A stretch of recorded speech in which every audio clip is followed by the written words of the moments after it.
Buenas noches, doctores.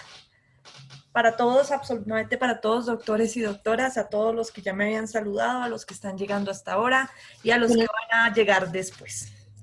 Bienvenidos a clase, doctores queridos. El día de hoy vamos a retomar el tema que estábamos trabajando ayer sobre coautoría y vamos a hacer un control de varias de las lecturas que les he venido dejando a lo largo de estos días. Entonces, lo primero que vamos a hacer es revisar las lecturas. Anoche les envié un caso y les pedí que por favor lo leyeran. Entonces voy a empezar preguntándole al doctor Camilo Cabarcas, por favor. Doctor Camilo, ¿me escuchas? Señora, sí, profe. Doctor Camilo, ¿leíste el caso? ¿Cuál no? No leí, profe. Ok, va uno. Doctora Ángela Gudelo, ¿me escuchas? Doctora Ángela. Ángela Gudelo, ¿me escucha? Presente. Doctora Ángela. Presente, se escucha mucha interferencia. ¿Leíste el caso, doctora Ángela?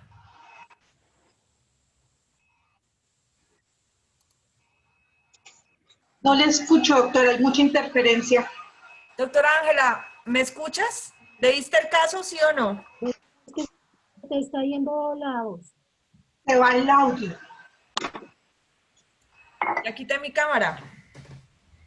¿Me escuchas, doctora Ángela? Sí, Sí, doctora, ya se escucha bien. Ok. Doctora Ángela, por favor, ¿leíste el caso? ¿El que estaba ahorita escribiendo? No, señora, el que les envié anoche. No, doctora. Ok, van dos. Digamos. Doctor Alejandro González, ¿me escuchas?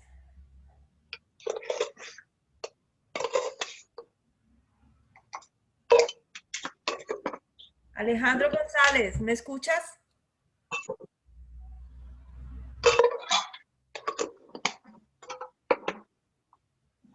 Ajá. Listo. Digamos. Vamos con los de abajo. Wilmer Yesid Flores, ¿me escuchas? Wilmer. Aló, buenas noches, profe. Buenas noches, doctor. ¿Leíste el caso? Sí, señora. Yo lo Listo. estoy leyendo. Cuéntanos de qué se trata el caso. Espera ya. De una persona que la llevaron a las instalaciones de, ¿cómo se llama? Lo repasó. ¿Cómo se llama? A las instalaciones de la fiscalía fue. ¿Así? Y resultó, ¿cómo? Señora. Sigue. Y resultó con una muchacha, y resultó con laceraciones en la vagina. Y condenaron a un señor ¿en qué? En primera instancia. Doctor, te estoy hablando del caso que les envié anoche. Ah, no, entonces fue otro que yo leí. Ok. Gracias, doctor. Doctora Sara Ardila, ¿me escuchas? Buenas noches, doctora. Sí. Doctora querida, ¿leíste el caso que les envié anoche? Sí, señora. Se trata de un hombre en Alemania que le decían el caníbal, bueno, no lo sé pronunciar, pero era un caníbal que solo sentía placer al tener consentimiento de sus víctimas para cocinarlos. Entonces, habla de una persona que se dejó amputar el pene y que se lo comieran por ese medio. Y es que estoy con mi hija. ¿Y qué? Pues bueno, habla de eso, de que pues lo acusaron, pero finalmente pues decidieron que no lo acusaban en ese caso por homicidio, porque pues fue autorizado, digámoslo así, lo que él hizo, porque él no sentía placer al que la víctima no dejara que sucediera eso, sino cuando él tenía el consentimiento. Ok, gracias, doctora. Doctora Diana Bautista. Diana. Doctora Diana Bautista. Doctora, hola doctora, buenas noches. Qué pena, es que Buenas noches. no, Doctora no me Diana, funcionaba el por micrófono. favor, ¿por qué crees que Señora. renuncié a leer ese caso anoche? ¿Por qué no lo puse a leer? Bueno, porque digamos que la fiscalía no encontraba cómo juzgarlo, porque él no podía ser juzgado por homicidio porque su víctima había firmado un consentimiento y él anteriormente había tenido varias personas con las que hubiese podido haber practicado el canibalismo, pero no lo hizo porque no tenía el consentimiento de ellos. Con la persona que hablaba la compañera Sara, sí tuvo el consentimiento, entonces la fiscalía no lo pudo juzgar por homicidio porque había tenido el consentimiento de él. No sé qué más sería, doctora. Gracias, doctora Diana. Doctora Nicole Pérez. Hola, profe, buenas noches. Buenas noches. Cuéntanos, Bueno, ¿tú qué profe, entendiste del caso? creo que aquí como la incógnita era si, según el veredicto de los psicólogos y de los psiquiatras, pues este señor Meigos estaba loco cuando había cometido los crímenes. Pero entonces ellos indicaban que según ellos no estaba loco, pero consideraban que la víctima sí había estado como en un estado de shock o que no había podido pensar racionalmente. Entonces, de esa manera, por eso querían verlo como un asesinato. Ok, gracias, Nicole. Doctor Julián Osorio.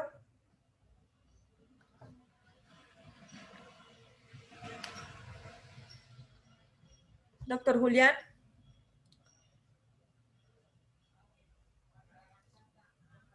Sí, doctora, buenas noches. Buenas noches, doctor. ¿Tú qué entendiste del caso? Bueno, en el caso entendí que este era una persona, un joven que vivía con sus padres en Alemania y desde pequeño él inventó un amigo, un hermano imaginario. Y entonces él tenía, llegó un momento que se tuvo, él deseaba, el hermano tenía que tener relaciones sexuales con el hermano. Él fue creciendo, él fue al ejército, estuvo un tiempo y era un buen soldado. Volvió a vivir con la mamá. Después de que vivió con la mamá, él empezó a contactar personas por internet, expresando sus deseos. Y en internet él quería, hablaban de canibalismo y pues decía que quería comer carne humana y se propuso a conseguir personas pues que quisieran que se las comieran. Entonces él contactó a varias personas y hablando con ellos se contactó y llegó a tener contacto con ellos, pero él se dio cuenta que la persona que se ha ofrecido a último momento ellos como que se arrepentían, entonces no se los comió, no volvió a hablar con ellos hasta que encontró un señor y con el señor pues estuvieron hablando y se entrevistaron varias veces y en un momento dado el señor le dijo a él que pues que se le comieron una parte y le cortaron el pene a este señor y se lo comieron entre los dos. ¿Sí se lo comieron? El pene se lo comieron entre los dos. O sea, lo cocinaron y se comieron el pene, cada uno se comió un pedazo. Después de esto, ya el señor dio el consentimiento de que quería que él lo matara y se lo comiera. Entonces él hizo eso, lo partió, lo mató y se lo comió en cierto tiempo, se lo iba comiendo y él seguía contactando más personas. Y este fue el motivo por lo que a él lo capturaron. No, gracias, doctor Osorio. Doctora Alex María. Sí, doctora. A ver, yo lo analicé aterrizándolo al tema que estábamos viendo anoche, respecto de la autoría, coautoría. entre Armin y Bernard, y en este caso yo opino que el autor intelectual, en este caso es Armin, y bueno, pues es que ambos, y el autor material, ambos tendrían autoría material. Ambos serían todo. Sí, todo. Gracias, doctora Alex. Doctora Yuleni Esmeralda. Buenas noches, doctora. Buenas noches. Bueno, pues yo leí el caso y pues considero que lo que decían inicialmente los psicólogos, pues es muy razonable, que no es un asesinato, o sea, como el peor de los crímenes, como la persona que va, coge a una persona y la mata y se la come, y la otra una pobre víctima, sino que esa persona fue la que quiso que lo mataran y que se lo comieran. Y pues que no lo consideraban un loco porque, o sea, tuvo pleno como dominio de sus impulsos, porque cuando tuvo otras víctimas para que se ofrecieron para que para ser devoradas, cuando vio que tenían dudas, mejor les dijo que se fueran.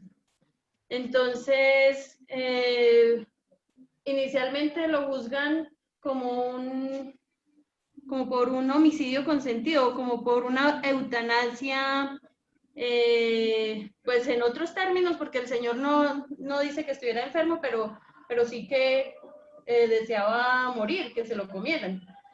Entonces es más como una eutanasia. Pero finalmente, al ser apelada esa sentencia que le dieron de 8 años, que consideraron que era muy poquita, ya le dan una pena de cadena perpetua y consideran que sí hubo homicidio con fines sexuales. Ok, listo. Doctores, lo primero, yo pueda que no les pregunte todos los días las lecturas, pero se las voy a ir preguntando. Y se las he enviado desde hace varios días. Estas se las envié anoche, pero las otras lecturas cualquier día las pregunto, las otras sentencias. Y pues, si no leyeron la de anoche, no quiero imaginarme las otras. Voy a hacer controles de lectura en cualquier momento de la clase y ustedes ya debieron haber leído todo lo que se les pidió. Frente al caso específico del caníbal, se los puse a leer por varias circunstancias. La primera porque ayer justamente estábamos debatiendo el caso del Runcho y noté que varios estaban como indignados y decían, o sea, nadie va a responder por este señor que mataron y no pasó nada. O sea, lo mataron y no pasó nada, lo mataron del susto y no pasó nada. Y yo les explicaba en ese momento que las conductas típicas están ahí por una razón. Y es que solo se puede condenar por esas conductas, no por las que uno crea que deben ser. Entonces, alguien hablaba que en otros países sí existía esa clase de homicidio del susto o de la emoción o de lo que fuera. Es como una especie de homicidio por negligencia, que no es netamente el culposo, o homicidio por actividad peligrosa o cosas así. Y les quería mostrar este caso precisamente porque es uno de los casos más emblemáticos del derecho penal actual, en el sentido en que no sabían cómo condenar a este señor, por el problema de que no había homicidio netamente doloso, porque había un consentimiento por parte de la víctima, que esto lo vamos a retomar en las causales de ausencia de responsabilidad, y en segundo lugar, porque allí había o en Alemania existe una modalidad de eutanasia ilegal, que es un homicidio a solicitud de la víctima, cuando la víctima no cumple las condiciones para que se le practique la eutanasia, porque no está enfermo terminal o algo así. Pero la pena era muy baja y entonces intentaron condenarlo de todas las formas posibles por un delito mayor, pues precisamente para no dejar pasar el hecho así nomás, ¿sí? y lo intentaron de todas las formas hasta que finalmente lo terminan condenando por homicidio con fines sexuales, pero lo cierto es que tampoco había homicidio por fines sexuales, porque él no lo mató por un fin de placer sexual, sino lo mató porque él tenía la intención de probar la carne humana y entre ellos hubo un acuerdo de voluntades. ¿Recuerdan que anoche hablábamos de los acuerdos de voluntades? Y hablábamos de los acuerdos de voluntades dentro de la coautoría. Entonces, les puse a leer ese caso, primero porque lo vamos a trabajar varias veces durante la clase, y en segundo lugar porque se relaciona con una de las preguntas que ustedes hacían ayer, y además porque de una u otra manera vamos a hablar de un acuerdo de voluntades dentro de los términos de la coautoría. Dentro del derecho penal hay muchos acuerdos de voluntades, muchísimos.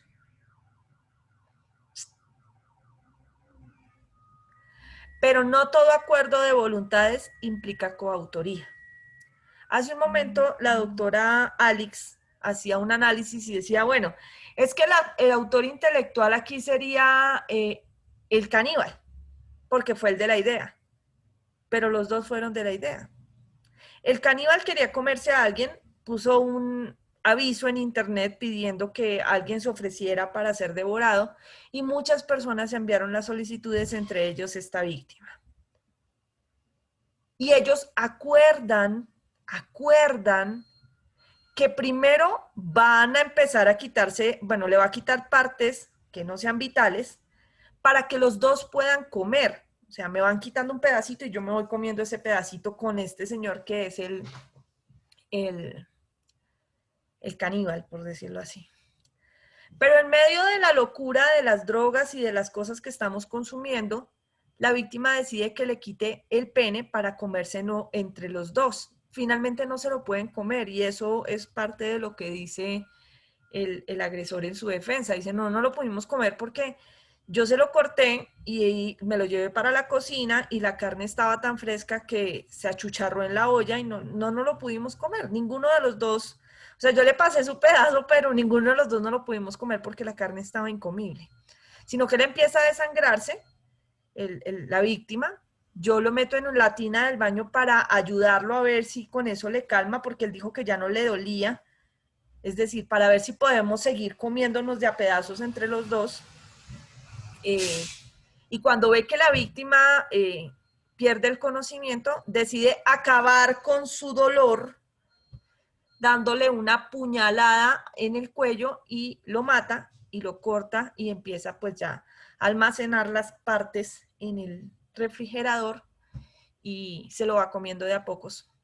Pero obviamente ya quería más y más y empieza a buscar nuevas víctimas y así es como lo capturan. Vean que ese acuerdo de voluntades ahí no se puede tomar como una coautoría. ¿Por qué? Porque el acuerdo de voluntades en ese caso está de una u otra manera viciado. Porque al parecer la víctima había consumido estupefacientes o algo así cuando dio su voluntad. Y en segundo lugar, porque es que no puede haber coautoría con un muerto. No hay división de trabajo. No hay división de trabajo ni hay importancia del aporte. Es decir, no podríamos establecer la coautoría en ese sentido estricto. ¿Listo? Entonces, necesito que tengan este caso muy fresco porque lo vamos a trabajar ahorita en las causales de ausencia de responsabilidad. Ahora, ayer estábamos hablando de las formas de las formas de participación de la conducta. Y hablábamos de los autores contenidos en el artículo 29 del Código Penal y decíamos que habían varias modalidades de autoría.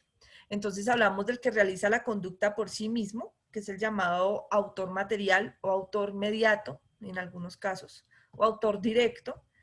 El que utiliza otro como instrumento, que es el autor, que convierte al primero en autor intelectual y este se convierte en autor material, netamente dicho, pero que es usado por otro que le ayuda a construir el camino criminal, que fue el que inició el camino criminal.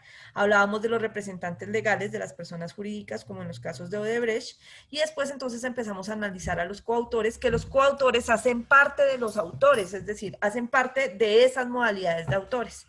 Y veíamos entonces que para que haya coautoría se necesita. Profe, se le escucha entrecortado. que para que haya coautoría, gracias, se necesitan, ¿dónde está? 3 elementos. ¿Ahí me escuchan mejor? ¿Me escuchan? Sí, señora. Sí, señora. Se necesitan 3 elementos para que exista la coautoría. Los 3 deben verificarse en su existencia. Si no están los 3, no estaremos hablando de coautoría. Quizás de otra forma de participación, pero no de coautoría. Entonces hablábamos del acuerdo común, de la división del trabajo y de la importancia del aporte específico dentro del conjunto del delito. Luego entonces empezamos nosotros a analizar un caso que nos inventamos aquí en clase, que es el caso de las mamacitas, en donde yo le proponía a 3 de sus compañeras, a la doctora Alex, a la doctora Adriana y a la doctora Andrea, que robáramos un banco. Y efectivamente lo hacíamos. La diferencia es que la doctora Andrea, en medio de la división de su trabajo, que ella estaba encargada de entretener al vigilante y seducirlo, decidió violarlo y luego matarlo. Entonces, habíamos alcanzado a analizar la forma de participación de cada una de las integrantes del grupito de las mamacitas. Y habíamos dicho que, en principio, Alex y yo, que éramos las que habíamos procedido a apoderarnos materialmente del dinero que había en los cajeros, o que tenían los cajeros, éramos autoras porque habíamos realizado directamente la acción, es decir, habíamos realizado la conducta por nosotras mismas.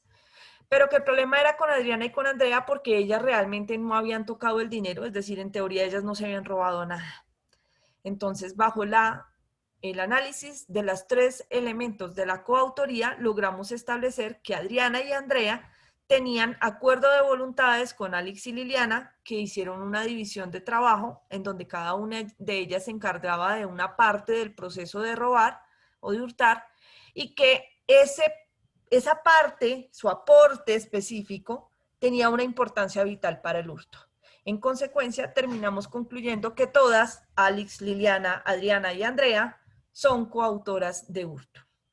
Después analizamos el caso específico del homicidio que cometió Andrea y vimos que entre Andrea, Adriana, Liliana y Alex nunca acordamos matar al vigilante. Como no hubo acuerdo de voluntades, pues mucho menos va a haber división de trabajo criminal y mucho menos trabajo de importancia del aporte, lo que implica que Andrea debe responder solita como autora de ese homicidio. Igual en el momento en que analizamos el acceso carnal violento y ahí quedamos, ¿no es cierto? Ahora, ustedes recordarán que todas, Alex, Liliana, Adriana y Andrea, llevábamos armas de fuego para poder hurtar. Entonces, ¿qué pasa con el porte ilegal de armas? Porte ilegal de armas. ¿Me regalan, por favor, la lectura del artículo 365 del Código Penal? 365, tráfico, fabricación o porte de armas de fuego o municiones. 365.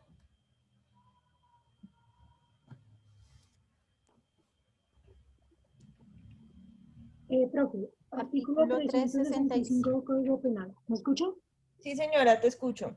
El que sin permiso de autoridad competente importe, trafique, fabrique, transporte, almacene, distribuya, venda, suministre, repare, porte o tenga en un lugar armas de fuego de defensa personal, sus partes esenciales, accesorios esenciales o municiones, incurrirá en prisión de. Listo. Lo primero que vemos en este delito es que se parece un poco al tráfico, fabricación o porte de estupefacientes en el sentido en que tiene multiplicidad de verbos rectores, es decir, hay muchos comportamientos dentro de él. Entonces, el que trafique, venda, trafique, porte, lleve consigo, almacene, comercialice, bueno, muchísimos verbos rectores respecto de armas de uso de defensa personal que están clasificadas en el decreto 2535 del 93. Ustedes van a ver eso a fondo en la segunda parte de la materia, es decir, en penal especial. Pero lo que me interesa que ustedes analicen en este caso es el ingrediente normativo del tipo. ¿Cuál es el ingrediente normativo del tipo del artículo 365? Es decir, ¿cuál es el pollo?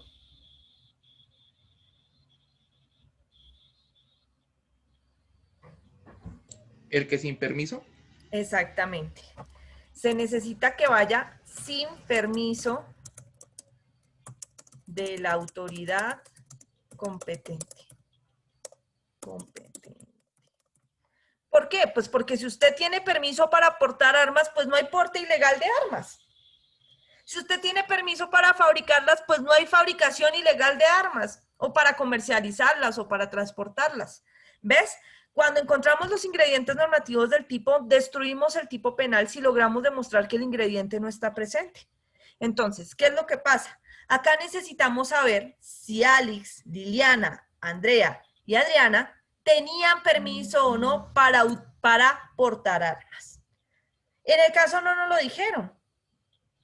Entonces, si no nos dicen que tienen el permiso para portar armas, pues nosotros suponemos que no lo tienen. Y si no tienen el permiso, se da el porte ilegal de armas. Ahora, analicen, por favor, si ellas son autoras o si son coautoras. Doctor Julián Osorio, ¿qué pregunta tienes? Doctora, el porte ilegal de armas, si en la banda una sola persona lleva un arma, puede ser un fusil, digamos, ¿por qué se vuelve extensivo a los demás? Por esto, por la coautoría. Ah, ok, gracias. ¿Listo? Doctora Yuleni. Pues, doctora, si cada una lleva un arma, pues son autoras. Exactamente, muy bien, Yuleni. Cada una está realizando materialmente la acción, entonces son autoras.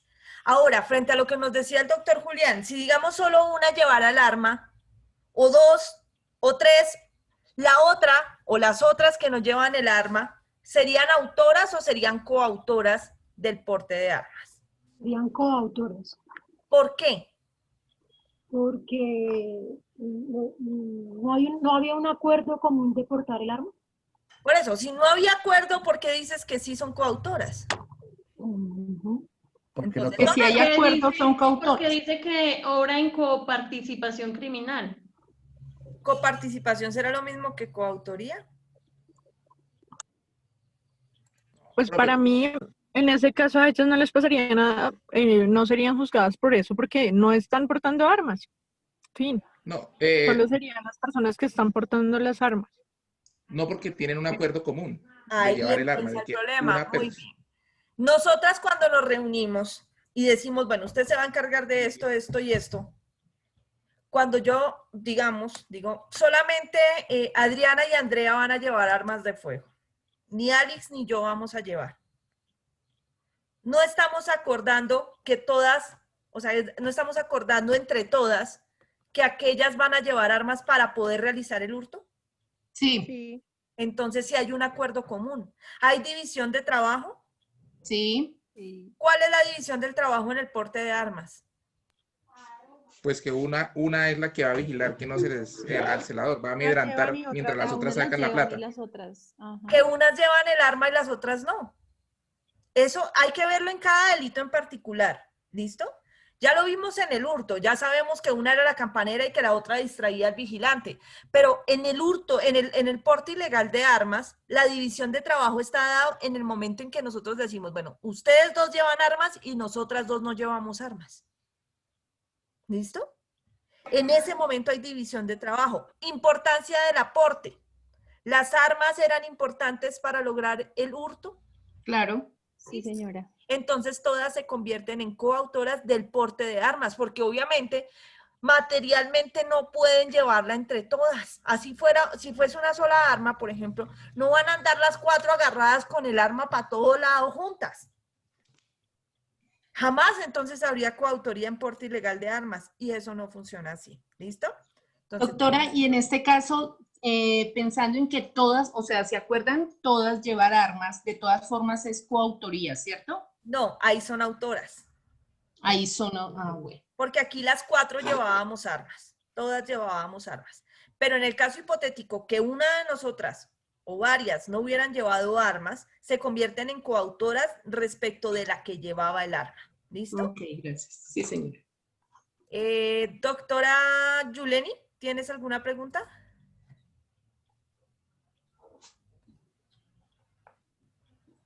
Yuleni. Doctora, ¿le puedo hacer una pregunta?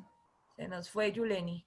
Doctor Julián Osorio, voy dándole el uso de la palabra a los que tienen la manito levantada. Julián Osorio. Sí, doctora, ayer hablábamos que la señorita que había estaba con el vigilante lo había matado, ¿cierto? Entonces que las otras se eximían del homicidio. O Pero sea, porque ellas no lo acordaron, pero si lo porque hubiesen no lo acordaron. acordado, sí.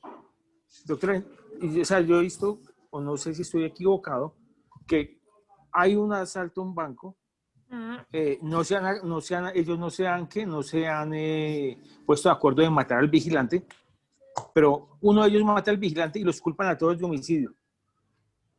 Lo que pasa es que, mira, Doc, cada caso es especial. Si nosotras en el momento en que llevábamos las armas decimos, mire, la idea es no utilizar las armas para matar a nadie, pero si nos toca, nos toca. En ese momento nos volvemos coautoras de lo que llegue a pasar. No estamos diciendo que vamos a matar a alguien, pero lo estamos previendo como posible. ¿A qué dolo nos estamos refiriendo? Eventual. Dolo eventual, sí. Dolo eventual. Dolo eventual. Lo dejan al azar. Nos volvemos todas Al azar. coautoras del homicidio. Porque nosotras sabíamos que eso podía llegar a pasar y aceptamos el riesgo de que llegara a pasar. Si alguien tiene que matar, o sea, si alguna de nosotras tiene que disparar y matar, pues que mate. En ese momento nos volvemos coautoras del homicidio. Pero en la manera que yo les comenté el caso, nunca acordamos eso. Nunca dijimos, vamos a llevar las armas y si nos toca disparar, disparamos a ver quién cae. La idea es no matar a nadie, pero si toca, pues lo matamos. Nunca acordamos eso. Es decir, que nació de Andrea la idea de matar al vigilante. Así como nació de Andrea la idea de acceder al vigilante. ¿Listo? Nosotras nunca acordamos eso. Si no hay división de trabajo, si no hay acuerdo de voluntades, no puede haber división de trabajo en importancia del aporte. ¿Listo? Doctor Omar Cruz, señor. Buenas noches, doctora. Buenas noches, compañeros. Buenas noches. Doctora, una pregunta. ¿El cómplice es sinónimo de coautor? No, ya vamos a verlos y no son sinónimos. No son sinónimos, son diferentísimos. Gracias. ¿Listo? Orlando Buitrago. Doctor, hágame un favor. Lo que pasa es que tú dices que, bueno, en el segundo caso, ¿no? De división del trabajo, que es donde dice que unas llevan armas y otras no.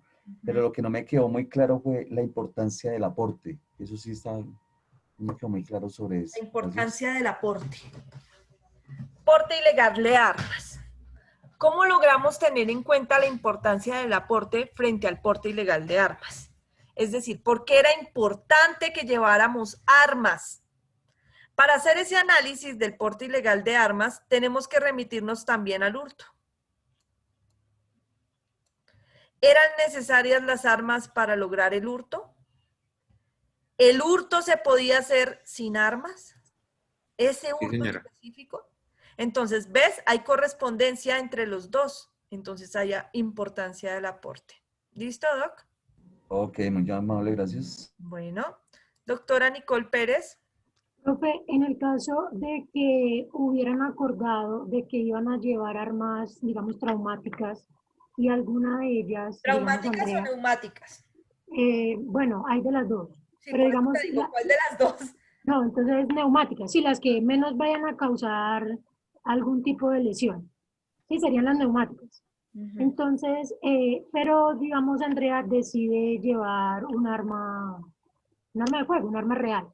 Y en ese momento usan ese arma y hay un homicidio. ¿Ella sería la única que respondería por eso?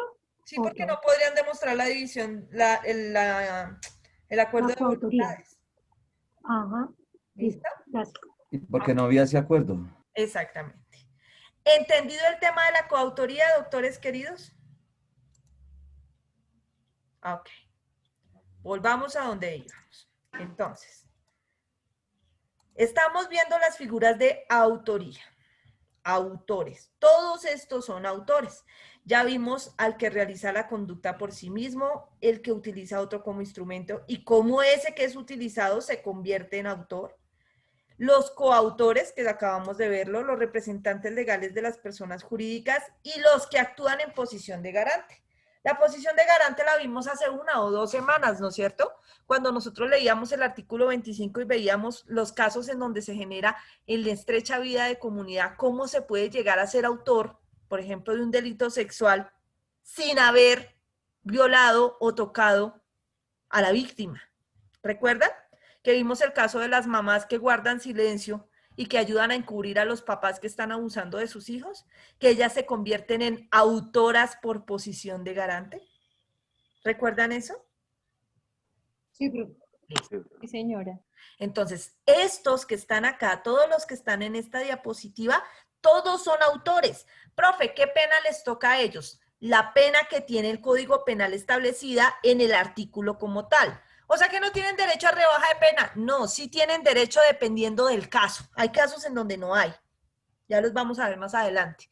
Pero, ojo, ellos van a partir, el juez va a partir de la pena que hay en el Código Penal para todo el que sea autor. Ya sea autor por realizar la conducta por sí mismo, autor por utilizar a otro como instrumento, autor como coautor, autor por representante legal o autor por posición de garante, va a incurrir en la pena que dice el Código Penal. ¿Listo? De esa va a partir el juez. Perdón, profe. Señor. Dime. Perdón, profe. En el caso del representante legal, cuando el representante legal muere, ¿qué pasa? Bueno, cuando Ya se digamos mueren, que están en... cuando las personas se mueren, el derecho penal termina. El derecho penal no se hereda. Es decir, no es como las deudas que se heredan de generación en generación. Cuando la persona muere, cuando el sujeto activo de la conducta muere, hay lugar a extinción de la acción penal. Es decir, muerto el perro, acabado la chanda, el derecho penal queda así. Y entonces a la víctima nadie le responde, pues sí, nadie le responde. Si se muere el autor, no hay nada que hacer. Se extingue la pena, se acabó el proceso, no pasó nada. Si se muere el autor. ¿Listo? Esa es una de las causales de extinción de la acción penal. Entonces, si se muere el representante legal de la persona jurídica, pues la persona jurídica necesita otro representante legal. Y si ese representante legal hasta ahora llega, pues ¿cómo lo van a acusar de un delito que se cometió cuando estaba el anterior? Él acabó de llegar. Entonces serán juzgados tal vez los otros órganos directivos. ¿Listo? Ah, ok. Gracias. Doctora, disculpa, tengo una pregunta. Por decir, la doctora dice que todos los que están en el cuadro son autores. En este caso, ¿cómo se definen los representantes de personas jurídicas? Autores también. Son autores en su calidad de Pero no entiendo. representantes legales jurídicos, de representantes legales de personas jurídicas. Entonces, por ejemplo, Pepe. Pepe era el representante legal de una empresa. Ah, espere, yo por ahí vi anoche un pedazo de una novela que estaba viendo mi mamá. Es la hija del mariachi. En la hija del mariachi, el protagonista está huyendo desde México porque él era el representante legal de una empresa que está siendo investigada por lavado de activos. Es decir, traían dólares camuflados, ellos eran importadores de vehículos y traían dólares metidos entre vehículos de alta gama. El representante legal, como en este caso de la novela, como es el bueno de la novela, porque es ¿cómo se llama? El protagonista, pues él no tiene nada que ver, pero lo están investigando a él y lo están buscando a él porque es el representante legal. Lo que pasa es que los que lo hicieron fueron otros, pero en principio la responsabilidad recae sobre el representante legal. Entonces a él lo están investigando como posible autor de lavado de activos. ¿Por qué? Porque a través de su empresa, supuestamente él delinquía importando carros de alta gama y entre los metían dólares camuflados. Doctora, ¿eso sería el nexo causal? Sí. Pues el nexo causal frente a todo, pero además frente a la autoría, ¿no? Entonces a él lo investigan como presunto autor por utilizar la empresa para poder delinquir. ¿Listo, doctores? ¿Entendieron? Ok. Gracias. Masutier. Sí, señora. Doctora, su merced es tan amable, ¿nos puede dar otro ejemplo de posición de garante? Sí, claro que sí. Gracias. Ok. Ustedes van en un Transmilenio, en hora pico. Da igual que sea pandemia o no, porque con pandemia o sin pandemia esa vaina siempre va repleta. Y resulta que un amigo de lo ajeno se sube al vehículo, al Transmilenio, lo chalequea a usted y le saca el celular. Revisemos el contenido del artículo 25 del Código Penal para establecer si el conductor del Transmilenio tiene posición de garante frente a usted como pasajero en cuanto a sus bienes. Revisen el 25, por favor. Es decir, ustedes pueden demandar a Transmilenio, denunciar en este caso a Transmilenio por hurto por posición de garante. Revisen el 25.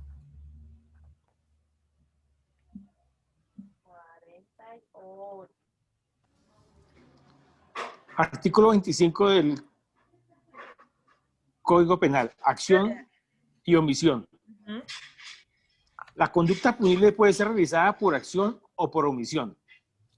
Quien tuviera el deber jurídico de impedir un resultado perteneciente a una descripción típica y no llevarle a cabo, estando en posibilidad de hacerlo, quedará sujeto a la pena contemplada en la respectiva norma penal. A tal efecto, se requiere que el agente tenga a cargo la protección en concreto del bien jurídico protegido, o que se le haya encomendado como garante la vigilancia de una determinada fuente de riesgo, conforme a la Constitución o a la ley. Son consecutivos de posiciones de garante las siguientes situaciones. Primero, cuando se asuma voluntariamente la protección real de una persona o de una fuente de riesgo, dentro del propio ámbito de dominio. Segundo, cuando exista una estrecha comunidad de vida entre personas. Tercero, cuando se emprenda la realización de una actividad riesgosa por varias personas. Cuarto, cuando se haya creado precedentemente una situación antijurídica de riesgo próximo para el bien jurídico correspondiente. Parágrafo. Los numerales 1, 2, 3 y 4 solo tendrán en cuenta la relación con las conductas punibles delictuales que atenten contra la vida e integridad personal, la libertad individual y la libertad y formación sexual. Listo. Ahora, ya que el doctor Osorio nos hizo el gran favor de leernos el artículo 25, analicen ustedes.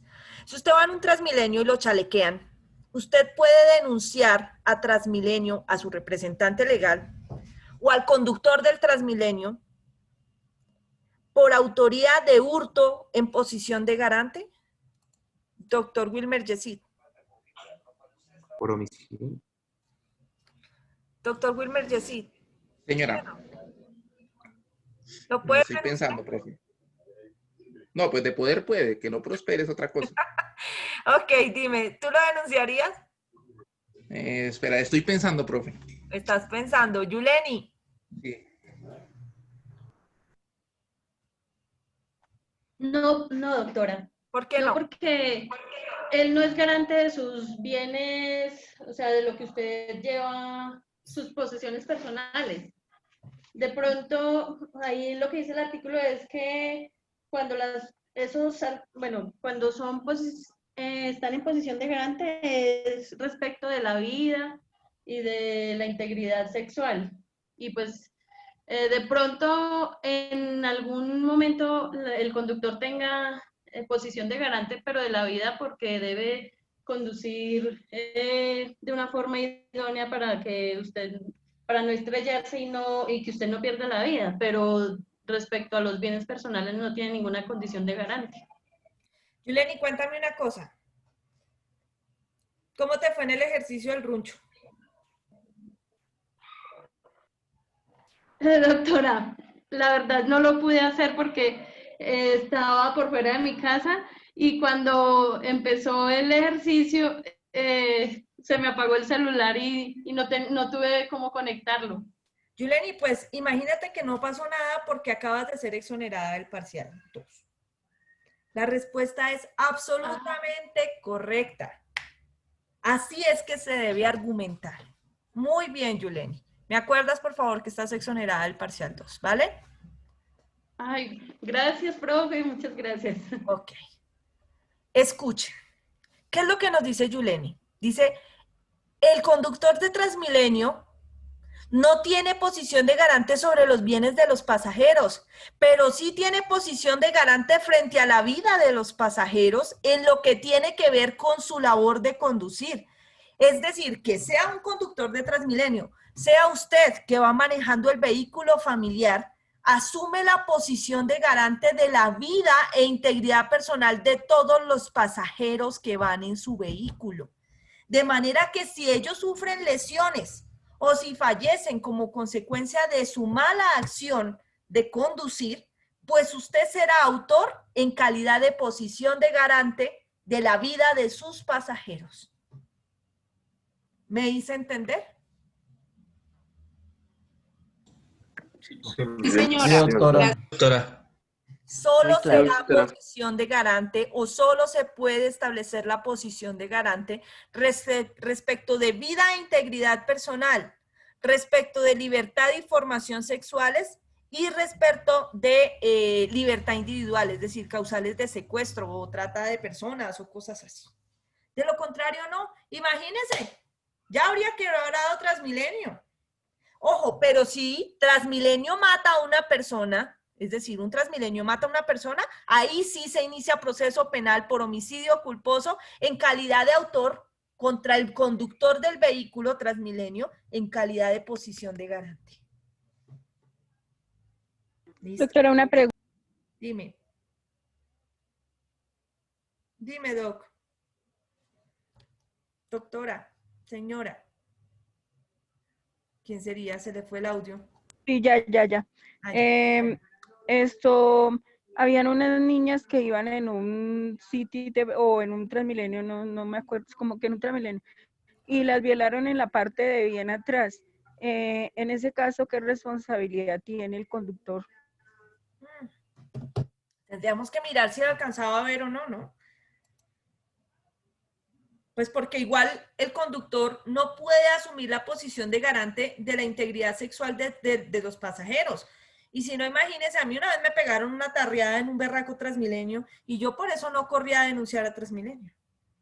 Porque es que en el contrato, aunque usted no lo crea en el momento en que usted compra un pasaje de un servicio, de un transporte público, hay un contrato de transporte. Y el contrato de transporte asegura que usted será transportado a su destino y que será transportado con un conductor idóneo para que no tenga lesiones ni tenga fallas contra su integridad física, o sea que usted no va a perder la vida.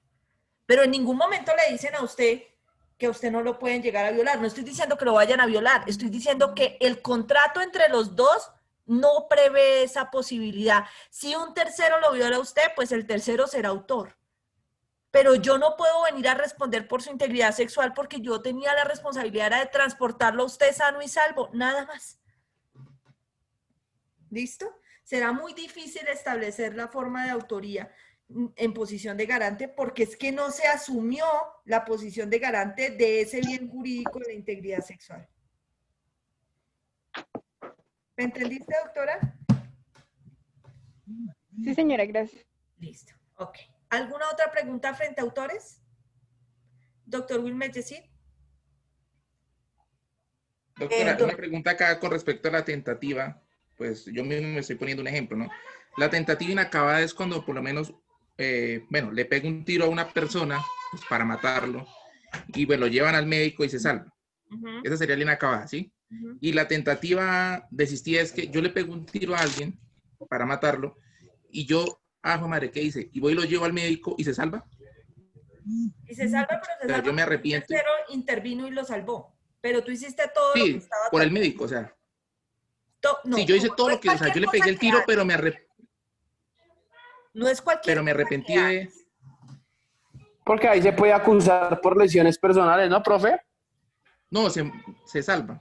No, se salva. Es tentativa de homicidio. O sea, si le pega el tiro, pues es tentativa de homicidio. El problema no es ese. El problema es que en las dos, tanto en la tentativa inacabada como en la tentativa desistida, interviene el tercero, que es en últimas el que detiene el fin o el resultado dañoso. Lo que pasa es que en la desistida, el sujeto activo de la conducta interviene en el sentido de hacer todo lo que está a su alcance para evitar el fin, pero realmente el que lo salva es otro, pero este hay que abonarle que hizo todo lo que pudo, y por eso la rebaja es diferente. O sea, lo llevo al médico. Sí, lo llevas al médico, estás pendiente de él, o sea, lo que sea, ¿vale? Ahí ya sería desistida. Ah, listo, gracias. Okay. Listo. ¿Alguna otra pregunta, doctores? Sí, mira, tengo una duda en el tema de autores. Por decir, en el tema de la olla ya del San Victorino, donde consumían tanta droga detrás, en la parte de atrás que había una estación de policía, ejército, y hoy en día las mismas personas que fueron condenadas están acusando a policías que les daban una cuota para que les dejaran distribuir esa droga. Mi pregunta es, ahí cabe ahí es una posición de... O sea, teniendo ellos el deber ser de salvaguardar la vida, la integridad, la salud pública de toda la ciudadanía en esa jurisdicción, ¿ellos tienen una posición de garante en este caso? No, ellos lo que están cometiendo son delitos autónomos de los servidores públicos. Entonces ellos cometen delitos por dejarse ensobornar o por solicitarlo, que se llaman cohechos o concusiones, dependiendo de... Veamos, por ejemplo, la concusión, creo que es el 404. Sí. La concusión, por favor. Doctora, ¿ahí cae la omisión? Sí, hay omisión por parte de ellos y serán objeto de responsabilidad disciplinaria por eso. Pero desde el punto del derecho penal, los condenarán por el artículo 404. Artículo 404, concusión. El servidor público que, abusando de su cargo o de sus funciones, constriña o induzca a alguien a dar o prometer al mismo servidor o a un tercero dinero o cualquier otra utilidad indebidos o lo solicite, incurrirá en prisión de 6 a 10 años. ¿Listo? Muy bien. Ahora léete el cohecho propio, 405. Cohecho propio.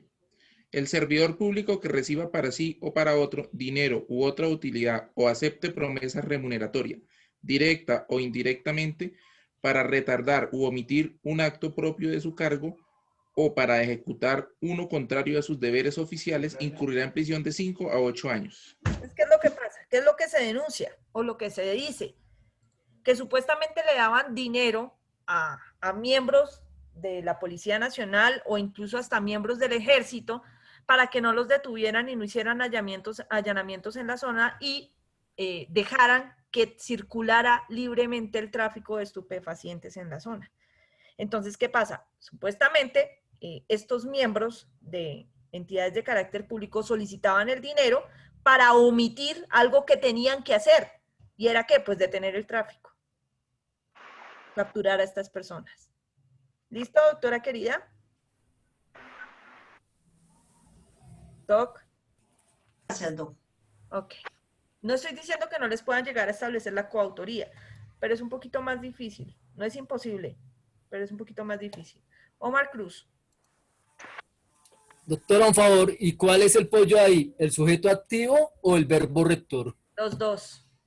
¿Los dos? Sí, señor, tanto el sujeto activo, no, el verbo rector no, como el sujeto activo, ¿en cuál? ¿En el 404 o en el 405? En el de cohecho propio. 405. Entonces sería, el servidor público se vuelve ingrediente normativo del tipo a pesar de que es sujeto activo, porque pues se necesita ser servidor público para hacerlo, ¿no? ¿Cuál es el ingrediente normativo del tipo? Hay varios. Que reciba para sí o para otro dinero u otra utilidad, se necesita que reciba algo. Puede ser dinero, celulares, sexo, o lo que sea, o acepte promesa remuneratoria directa o indirectamente para retardar o omitir un acto propio de su cargo, o ejecutar uno contrario a sus deberes oficiales. Esos dos también son ingredientes normativos del tipo. Entonces la Fiscalía tendrá que demostrar qué fue lo que tenía que hacer y dejó de hacer, o qué fue lo que hizo contrario a sus deberes. ¿Listo? Doctora, una pregunta. Señor doctor Corrales. el servidor público que recibe dinero y la persona que le da dinero al servidor público, ¿qué delito comete él? ¿Qué delito comete quién? ¿El que recibe o el que da? El que da. ¿El que da? Es un cohecho. Sí. Por ofrecer. Sí, por dar o ofrecer se llama. Creo que es el 407. Sí, señora, 407. Cohecho por dar o El ofrecer. que dé u ofrezca dinero a otra autoridad o servidor público en los casos previstos en los dos artículos anteriores incurrirá en prisión de tanto a tanto. Cohecho por dar o ofrecer. Si es que aquí dice el que, ya no dice que es el servidor público, entonces es un sujeto activo indeterminado. Mientras que en el cohecho propio y en el cohecho impropio el sujeto activo es calificado porque se necesita que sea servidor público. ¿Listo? Y el que recibe, ¿cómo es que se llama? Doctora. El que da es cohecho y el que recibe es... También es cohecho. Lo que pasa es que hay uno que se llama cohecho propio o impropio, que es para el que solicita, el servidor público que solicita el dinero, o que sin solicitarlo se lo dan y él lo recibe. Profe, qué pena interrumpirla. ¿Será que pueden apagar los micrófonos? Hay un retorno horrible. Y el cohecho por dar o ofrecer es para el particular que da el dinero. En este país ocurrió una vaina única, y es que hay una condena por cohecho en una sola vía. ¿Cómo así? O sea, alguien recibió el dinero, pero no condenaron al que se lo dio. Es el caso de GIS política. Exactamente, la GIS política. Condenaron a GIS por recibir el dinero, pero no condenaron al que se lo dio. El país del Sagrado Corazón, doctora. Es el único caso que hay así, cohecho de una sola vía. O sea, el dinero le cayó del cielo a GIS. Nadie se lo dio. Todos sabemos quién se lo dio, pero pues a ese no lo han condenado. ¿Listo? Ok. ¿Listo el tema de la autoría, doctores? Ahora, vimos los coautores, pero los coautores tienen dos clasificaciones. La coautoría tiene dos clasificaciones. Entonces, de ahora en adelante vamos a hablar de autores en alguna de sus modalidades, y si hablamos de coautores, que es una de las partes de los autores, tendremos que determinar si son coautores propios o si son coautores impropios. Coautor propio es el que realiza materialmente la acción o la omisión. Y el coautor impropio es alguien que participa de forma importante, pero no realiza materialmente la acción. Profe, no entendí. Listo.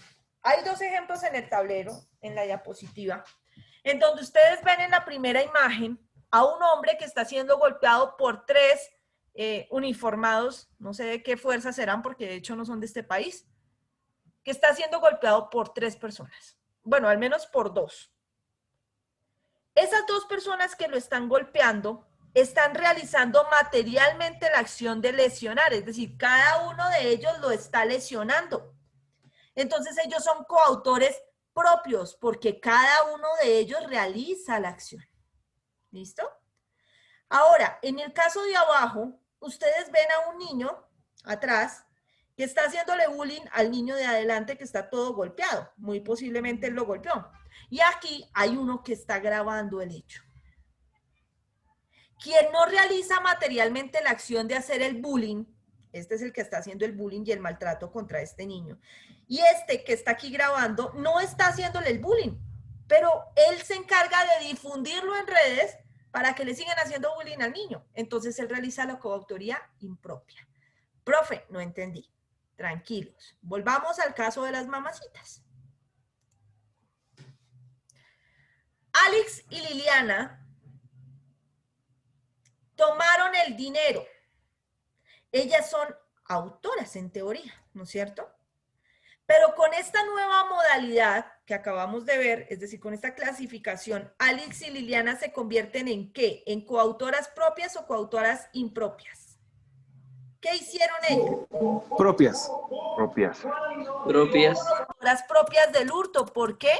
Porque las dos realizaron materialmente la acción de apoderarse. Coautoras propias de hurto. Alex y Liliana. El problema son Adriana y Andrea, que ya vimos que son coautoras, pero no porque hayan realizado materialmente la acción, sino porque son coautoras ¿qué? Impropias. Es decir, ellas no participaron, perdón, no realizaron el acto de apoderamiento del dinero, pero sí tuvieron un papel importantísimo. Entonces, como son coautoras, pero sin realizar materialmente la acción, se convierten en coautoras impropias. ¿Listo? Supongamos otro caso. Un hombre se reúne con 3 amigos. Bueno, no es un caso supuesto, realmente pasó. Se reúne con 3 amigos en un apartamento en la ciudad de Bogotá y deciden contratar a una prostituta, a una prepago. La prepago y él ya se conocían de hace tiempo. Ya habían tenido relaciones antes, obviamente bajo su contrato de prepago. Él la llama y le dice, oye, ven que necesito un servicio, y ella le dice, ok, no hay problema, vamos. Ella le llega al apartamento en donde él está reunido con sus 3 amigos. Y ella le dice, bueno, listo, ¿cómo es que es? Tú ya sabes cuál es mi tarifa. La vieja cobraba como 3, 4 millones de pesos por estar con ella. Y él le dice, listo, yo te pago 4 millones de pesos, pero tienes que estar con los 3. Y ella le dice, no, yo estoy con los 3, pero cada uno me tiene que pagar 4 millones de pesos. Porque esa es la tarifa. Los 4 millones son por persona, no por grupo. ¿Listo? Ella maneja muy bien su negocio. Entonces, ¿qué deciden los 3 muchachos? Deciden que no le van a pagar ni los 4 ni nada, sino que la van a violar. Entonces, ¿qué ocurre? 2 muchachos la sujetan, mientras el que inicialmente la conocía, es decir, el que ya había tenido relaciones con ella, la accede. Él la está accediendo por vía vaginal, mientras los otros 2 la sostienen. El que la está accediendo es coautor propio o impropio. Propio. Los otros 2 se convierten en coautores ¿qué? Propios. Porque ellos no la están violando. ¿Ves? Pero veamos la participación de ellos. ¿Hay acuerdo de voluntades? Sí. ¿Hay división de trabajo? Sí, señora. Sí. ¿Y hay importancia del aporte? Sí, claro. Entonces hay coautoría, solamente que ellos son coautores impropios porque no realizan materialmente la acción. Ahora, después de eso, empiezan a intercambiarse. Entonces, uno de los que la sostiene cambia con el que la estaba accediendo, y el que la estaba accediendo ahora la sostiene y el otro la accede. ¿Se convierte en coautores? Propios. Todos propios. Todos la acceden. Los dos que la accedieron. Si uno no la accede, pues ese seguirá siendo impropio. Profe, ¿y cuál es la diferencia de la pena? Ninguna. Responden igual. ¿Aún sin haberla violado? Sí, señor, por haberla sostenido. Igual que nosotras frente al hurto. Acá, en nuestro caso de las mamacitas. Respondemos igual todas, Alex, Liliana, Adriana y Andrea, independientemente de que seamos coautoras propias o que seamos coautoras impropias. Profe, y si tienen la misma pena, entonces, ¿para qué hacen esa diferencia tan pendeja? Porque el juicio de reproche es diferente y de acuerdo a eso, el juez les da una especial relevancia al momento de ponderar la pena. Es decir, puede que partan de la misma, pero no necesariamente les va a dar la misma pena a todas. Alex María. Doctora, es que me asalta una duda. En el primer cuadro donde usted coloca a 2 policías o 2 uniformados golpeando a un señor, cuando decimos que hay coautoría propia, decimos que debe haber acuerdo de voluntades. Generalmente esto se presenta porque yo lo vi golpear, entonces yo también, y tengo rabia contra esa persona y también lo golpeo. No hay acuerdo de voluntades. De todas formas, ¿hay coautoría propia? Qué buena pregunta, doctora Alex María. Ese fue otro problema del derecho penal al momento de plantear la coautoría. ¿Y cómo lo resolvieron? Diciendo que el acuerdo de voluntades puede ser tácito o expreso. Vamos a borrar acá y les explico eso. Acuerdo de voluntades. El acuerdo de voluntades puede ser tácito o expreso, es decir, que puede ser que está sobreentendido o que específicamente todos digamos, sí, estamos de acuerdo, usted agárrelo por aquí, yo agárrelo por allá, démosle por aquí, démosle por allá. ¿Listo? Expreso es cuando decimos, listo, hagámosle. Y tácito es del momento, cuando yo decido participar de la conducta. Entonces, independientemente de si el acuerdo de voluntades es tácito, es decir, se supone aún sin que las personas hablen, o expreso, cuando las personas dicen, sí, hagamos esto, se entiende que hay acuerdo de voluntades si se puede probar que todos realizaron materialmente la acción al mismo tiempo. ¿Listo? Esto también es importante bajo algo que se llama, y que por ahí salió a relucir este año, porque como el derecho penal está tan de moda, en la serie Matarife. En la serie Matarife nos exponen una de las teorías más complejas del derecho penal frente a la coautoría por estructuras organizadas de poder. Ya se las explico, más o menos.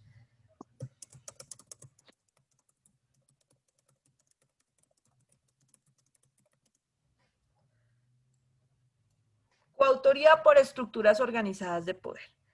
Inicialmente la gente decía, el acuerdo de voluntades tácito o expreso implica que las personas, o sea, todos los coautores deben estar presentes en el momento de los hechos para que su acuerdo de voluntades se pueda manifestar. Es decir, puede ser previo o al momento en que se esté realizando, puede ser tácito o expreso, pero se necesita primero que medio se conozcan o al menos que estén todos en el mismo lugar, ¿no es cierto? La coautoría por estructura organizada de poder rompe eso. ¿Por qué? Vamos a pensar en el caso de las FARC. Si los cabecillas de las FARC están dando una orden para que se realicen atentados terroristas en todo el país, y a su vez los segundos al mando, que son los cabecillas, los cabecillas de los frentes guerrilleros, organizan a sus hombres y empiezan a dar los golpes en diferentes lugares, siguiendo las instrucciones, pero, ojo, la orden es general. Hagan atentados terroristas en todo el país. Los segundos al mando, que son los de los cabecillas de frente, empiezan a pensar cómo van a hacer sus atentados. Entonces empiezan a organizar a sus hombres y los hacen. Y tenemos al final, por allá, al guerrillero raso. El guerrillero raso le dan una orden y él va y lo hace. Entonces él va y coloca una bomba, o coloca un campo minado, o manda un cilindro bomba, o pone un burro bomba, o lo que sea. ¿Listo? Entonces empezaban a decir, listo, capturamos al guerrillero. ¿Cómo lo hacemos culpable? Por todos los atentados que hizo el Frente o por todos los atentados que hizo las FARC, si él ni siquiera se conoce con el jefe, con el mono Jojoy o con el que sea. ¿Cómo le establecemos el acuerdo de voluntades al guerrillero raso? Esta teoría de la coautoría por estructura organizada de poder dice, no importa si están todos los coautores presentes al momento del hecho. No importa si ni siquiera se conocen. No importa si el acuerdo fue expreso o no. Porque en el momento en que yo como guerrillero decido hacer parte de la guerrilla, estoy dando mi voluntad para delinquir con todo lo que la guerrilla delinca. Entonces me vuelvo responsable y coautor de todo lo que la guerrilla haga. Profe, y si a mí me obligaron a entrar porque, por ejemplo, aquí se ha visto que las FARC reclutaban a las malas a menores de edad. Pues si estoy obligado, hay un vicio en el consentimiento. Si estoy obligado, no lo hago con dolo, no lo hago con culpa, no lo hago con preterintención. Lo hago porque me obligaron. Entonces no podré ser ni autor, ni coautor, ni nada, que esa es una de las causales de ausencia de responsabilidad del artículo 32. ¿Listo?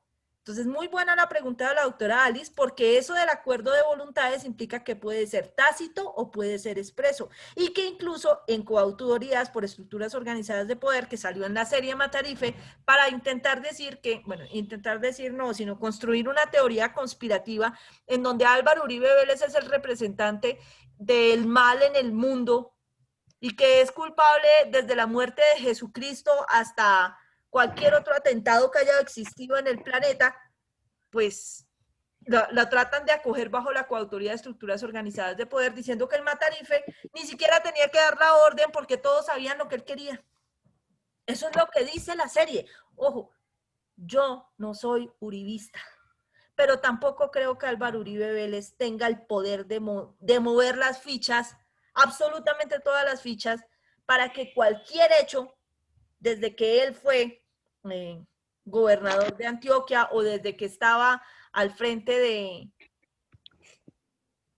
de la aeronáutica civil, haya sido responsabilidad de él. No creo que eso sea posible. Que tal vez tiene muchas explicaciones que dar y hay cositas bastante extrañas que pueden llegar a ser delitos, ok. Pero tampoco es que todo lo que haya pasado en el país sea culpa de Álvaro Uribe Vélez y en consecuencia sea culpa y se le pueda establecer la culpa por coautoría, por estructura organizada de poder. Ya me parece que está hilando demasiado delgado los productos de la serie Matarife, pero no hay que dejar de lado primero que ellos son antiuribistas. Entonces, como son antiuribistas, pues ven todo lo malo en Uribe. Los que somos intermedios ni lo vemos mal ni lo vemos bien, lo vemos como es. Y ya, ¿listo? Doctora, y ahí no pueden salir implicados los de esa serie por injuria y calumnia. Ya lo intentaron, doctora, y les declararon improcedente la acción de tutela. Intentaron censurar la serie y tampoco se los permitieron.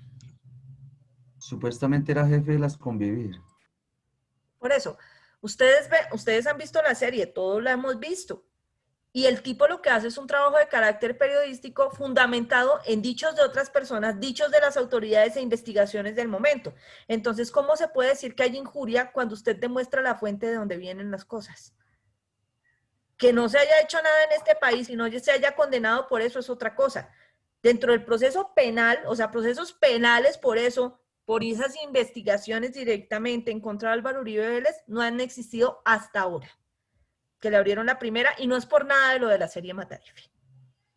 Es por una situación completamente diferente, que es por una supuesta compra de unos testigos. Pero a él no lo están investigando por homicidio, ni nunca lo han investigado por homicidio en este país, ni por tráfico de estupefacientes, ni por nexos con grupos paramilitares, ni por nexos con nadie. Entonces, si ese hombre, que es fruto de odios y de pasiones extremas en este país, sea que lo queramos o no lo queramos, no se le ha investigado, no se ha condenado, no tiene antecedentes por eso, ¿de dónde acá vamos a creerle todo lo que diga la serie Matarife? Eso ya es un ejercicio muy personal.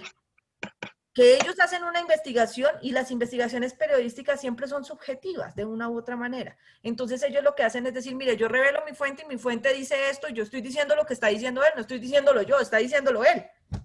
O estas personas, ahí muestran las declaraciones de distintas personas diciendo lo que se dice en la serie, nada más. ¿Ven? Entonces vuelvo y digo, Álvaro Uribe Vélez en este momento tiene presunción de inocencia, aún estando investigado por la presunta compra de unos testigos.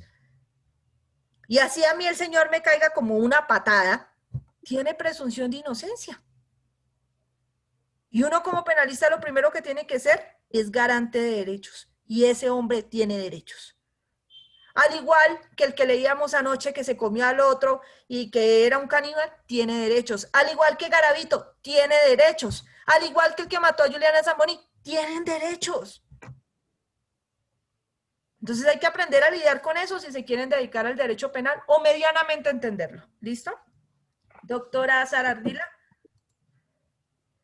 Profe, gracias. Bueno, es que a mí me surge una duda, puede ser de pronto básica la respuesta, pero pues es una duda. Cuando hablamos del acceso carnal que la profesora nos decía de la violación a esta mujer, en dado caso de que hubiesen 4 hombres y uno de ellos simplemente esté mirando, ¿también es un coautor tácito o no incurre como coautor? Qué buena pregunta. O sea, que no. Qué buena pregunta, doctora. Hay una sentencia de la Corte Suprema de Justicia en donde hacen un bacanal literal con una mujer y uno de los hombres que está allí presente está en una silla de ruedas. Él no la accede, no la toca, no, ni siquiera le ayuda a sostener ni nada de estas cosas, nada, solo mira. En principio lo absolvieron, en primera instancia, en segunda instancia lo condenaron y la Corte lo condena como coautor, diciendo que él tenía formas de evitar la situación y no lo hizo. Si bien no podía cogerlos a todos a puños porque estaba en silla de ruedas, debió al menos haber avisado a las autoridades para detener el hecho y no lo hizo. Yo no estoy de acuerdo con la sentencia. No veo cómo se puede volver coautor por eso. ¿Listo?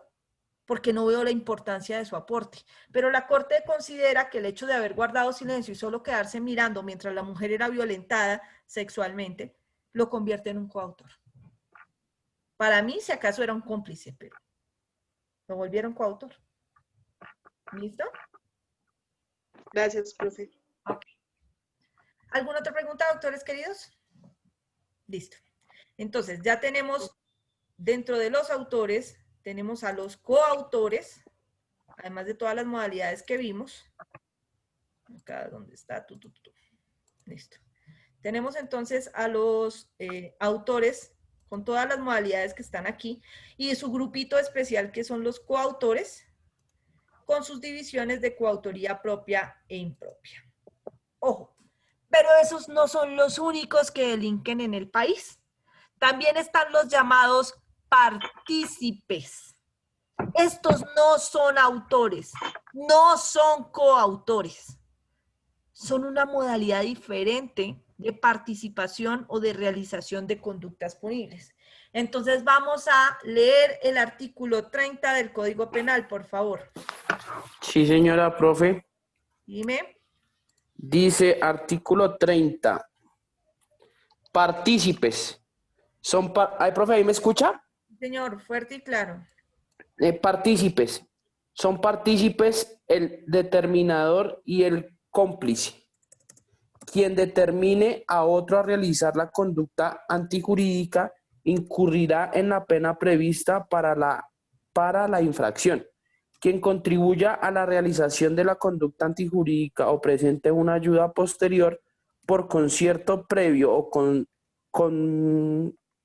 concomitante a la misma incurrirá a la pena prevista para la correspondiente infracción, disminuida de una sexta parte a la mitad. Al interviniente que no teniendo las calidades especiales exigidas en el tipo penal concurra en su realización, se le rebajará la pena en una cuarta parte. Ok.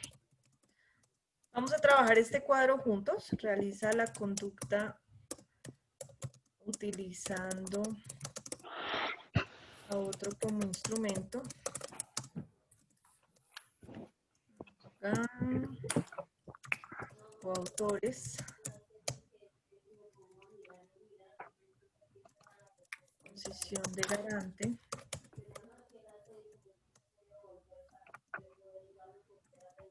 Representantes legales de personas jurídicas. Listo.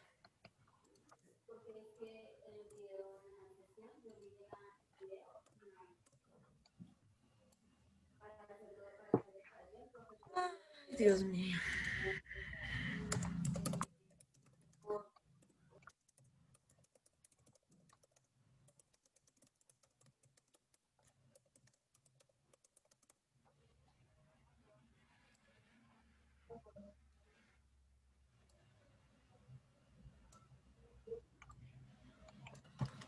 Ok, ¿ven todo lo que está en el tablero, doctores queridos? Sí, doctora. Listo, perfecto. Sí, señora. Entonces, todos estos que estamos viendo en este momento, todo lo que estamos viendo en este momento, son las formas de participación o los grados de participación en la conducta punible, es decir, quiénes pueden ser los sujetos activos de las conductas punibles. ¿Listo? Ahora, ya vimos a los autores en todas sus modalidades específicas. Entonces vimos a los autores que realizan la conducta por sí misma, a los que realizan la conducta utilizando a otros como instrumentos, a los coautores, a los coautores, a los que realizan en posición de garante y a los representantes legales de personas jurídicas. A ver si me deja seleccionarlo. No. Bueno. Luego vamos a ver ahora a otros diferentes que no son autores. ¿Qué tienen en común todos estos autores de aquí, los de acá, los de este cuadrito?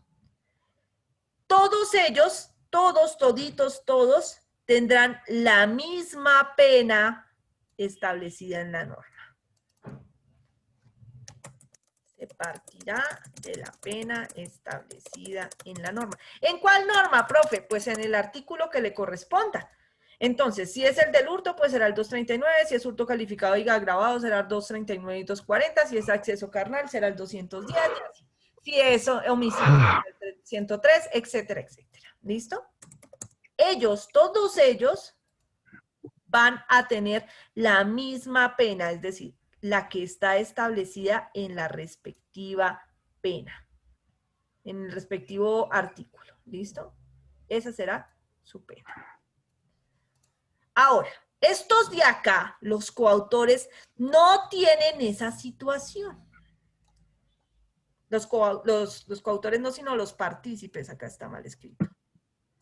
Le llaman partícipes. ¡Ah! Ya. Vamos a ver. Estos de acá se llaman partícipes. Entonces, los autores están en el artículo... En el artículo 29 del Código Penal, mientras que los partícipes son los que nos acaba de leer muy amablemente el doctor y que se encuentran en el artículo 30.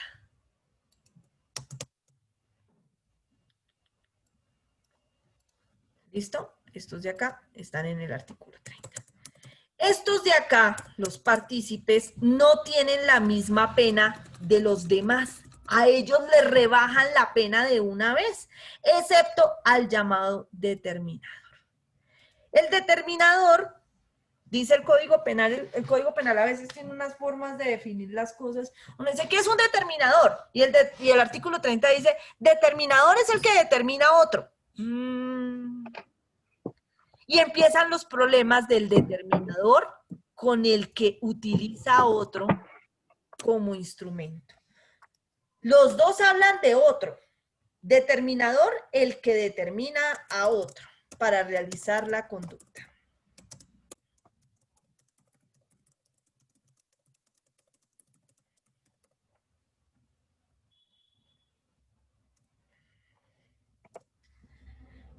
Y el instrumentalizador, por decirlo así, que sería el autor intelectual, también utiliza otro, miren, otro aquí, otro acá.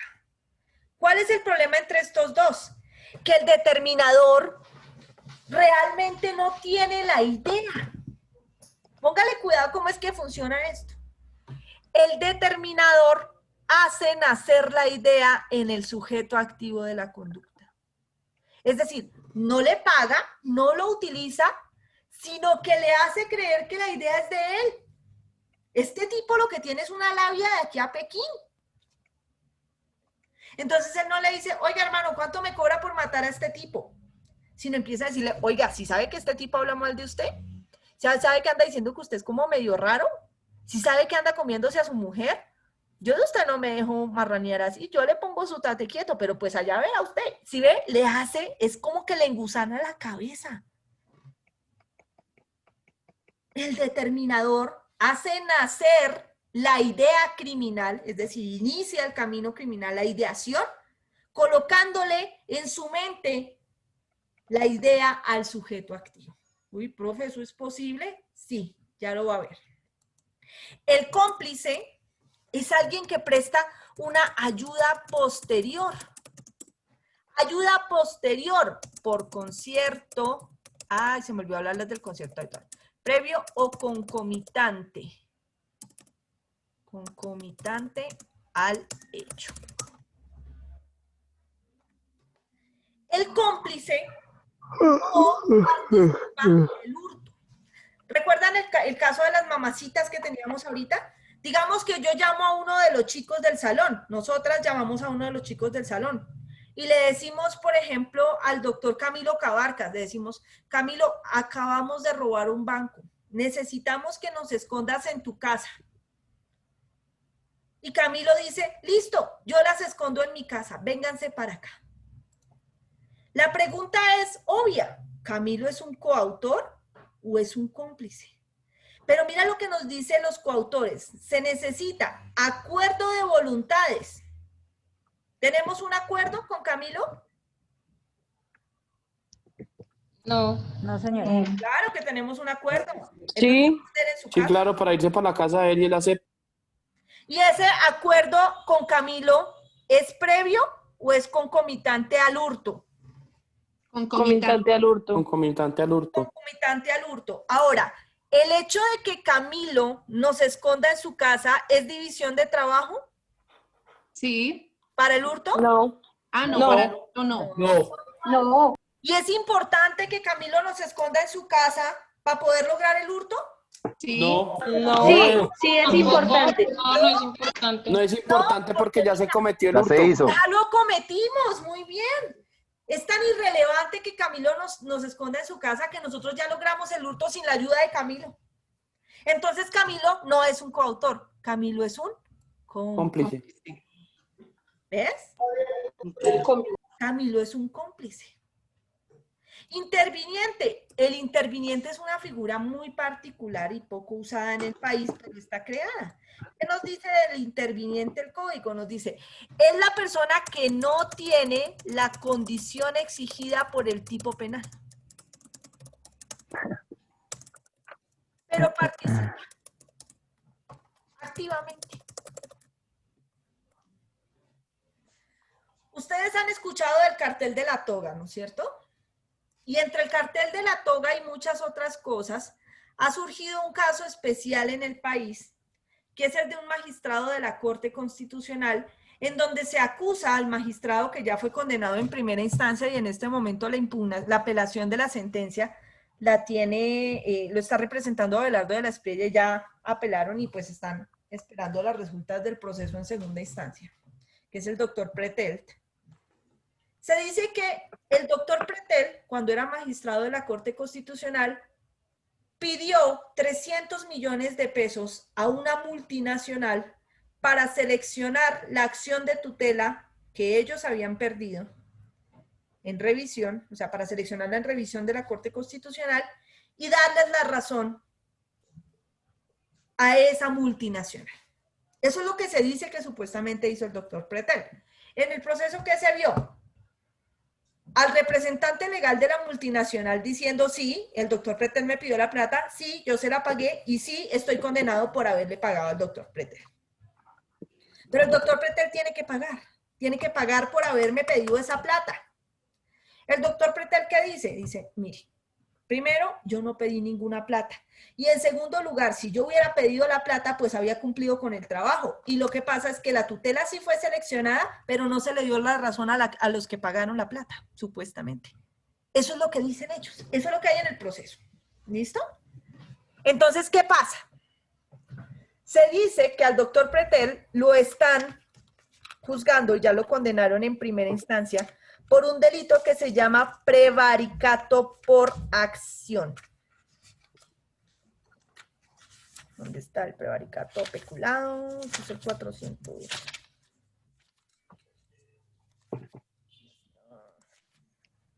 413. ¿Puedes leerlo, por favor? 413.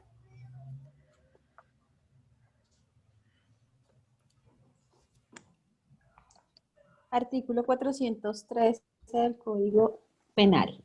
Prevaricato por acción. El servidor público que profiera resolución, dictamen o concepto manifiestamente contrario a la llama ley. su hermano. Doctores, del audio. Camilo.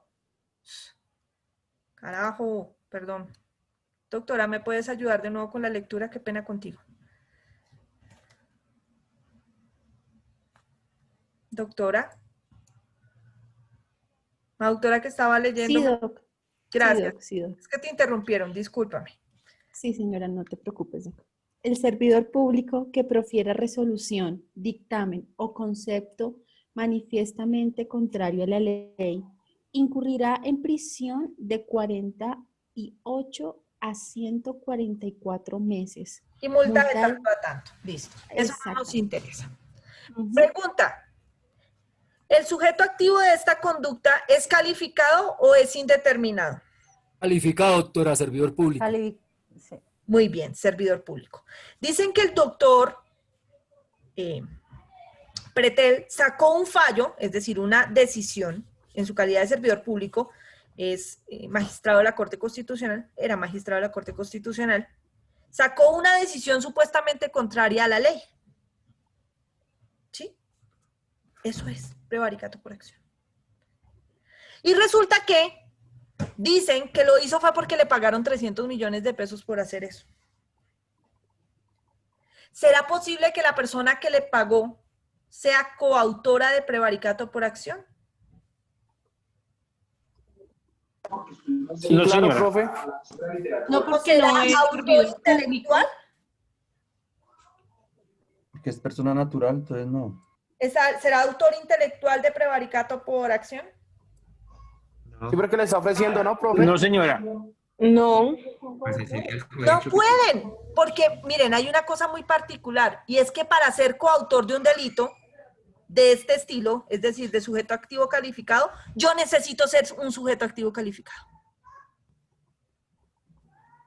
Entonces, si yo le ofrecí la plata al doctor para que hiciera eso, y yo soy un particular, pues yo no puedo ser autor de prevaricato por acción.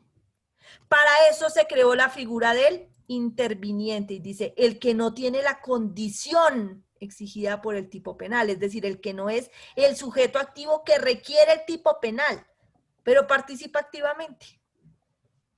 A él se le condenará como interviniente de un delito de sujeto activo calificado. Y entonces las rebajas de pena son distintas. El determinador, ¿qué pasa? Que ya les voy a explicar cómo es que funciona el determinador. El determinador es el único de los partícipes que tiene la misma pena que los autores. La misma pena que los autores. El cómplice y el interviniente tienen rebaja de pena de por sí. Es decir, que el juez no parte de la pena establecida en la ley, sino parte de una pena ya rebajada, aun si ellos no aceptan los cargos. ¿De cuánto es la rebaja? Ahí no la acabaron de leer en el artículo 30 del Código Penal. Y nos dicen, por ejemplo, que para el partícipe, perdón, para el cómplice, ¿dónde está? Para el cómplice, la pena es de una rebaja de 1/6 parte a la mitad, y para el interviniente se le rebaja en 1/4 parte.